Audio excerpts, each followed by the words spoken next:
The fundamental law of active portfolio management provides a framework for understanding the sources of value added by active investment strategies. The law explains that a manager's ability to generate superior risk-adjusted returns depends on three primary factors: skill, breadth, and implementation efficiency. These factors combine to determine the information ratio, which measures active return per unit of active risk. The framework is important because it separates performance into identifiable components that can be analyzed and improved.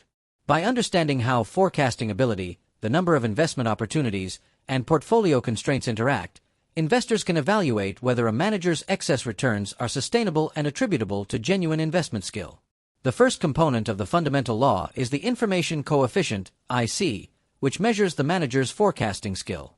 Specifically, it represents the expected correlation between forecasted active returns and actual active returns. A higher IC indicates greater ability to correctly identify securities that will outperform or underperform. Since forecasting skill is difficult to achieve consistently, even a modest information coefficient can be valuable when applied across numerous investment opportunities. The ex-post version of the information coefficient measures realized forecasting accuracy after returns are observed. Because manager skill is a critical driver of active performance, improving research quality and forecasting processes can significantly enhance long-term investment results. The second component is breadth, BR, defined as the number of independent active investment decisions made during a year. Breadth reflects the quantity of opportunities available to apply forecasting skill. For example, a manager making 10 independent investment decisions each month would have a breadth of 120 annual decisions.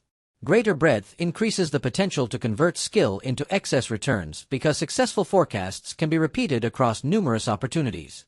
However, breadth must represent truly independent decisions. If decisions are correlated across securities or over time, the effective breadth is lower than the simple count of decisions. Therefore, investors must carefully assess the independence of investment opportunities when evaluating active strategies. The third component is the transfer coefficient, TC, which measures how effectively a manager converts investment insights into actual portfolio positions. It can be viewed as the correlation between optimal active weights and the weights ultimately implemented in the portfolio. For unconstrained portfolios, the transfer coefficient equals 1 because managers can fully express their investment views. In practice, however, portfolios often face constraints such as limits on short selling, benchmark tracking error, diversification requirements, or regulatory restrictions. These constraints reduce the transfer coefficient and prevent managers from achieving theoretically optimal positions. As a result, portfolio constraints lower both the information ratio and the expected value added from active management. The fundamental law has important applications in evaluating different active management strategies. Security selection strategies seek to identify individual securities with superior return potential, while market timing strategies attempt to predict broad market movements. Sector rotation strategies allocate capital among industries based on expected relative performance. For market timers, the information coefficient can be estimated from the percentage of correct forecasts, with higher forecasting accuracy leading to stronger expected performance. The law demonstrates that successful active management does not depend solely on forecasting skill. Rather, excess returns arise from the combined effects of skill, breadth, and the manager's ability to implement views effectively within portfolio constraints.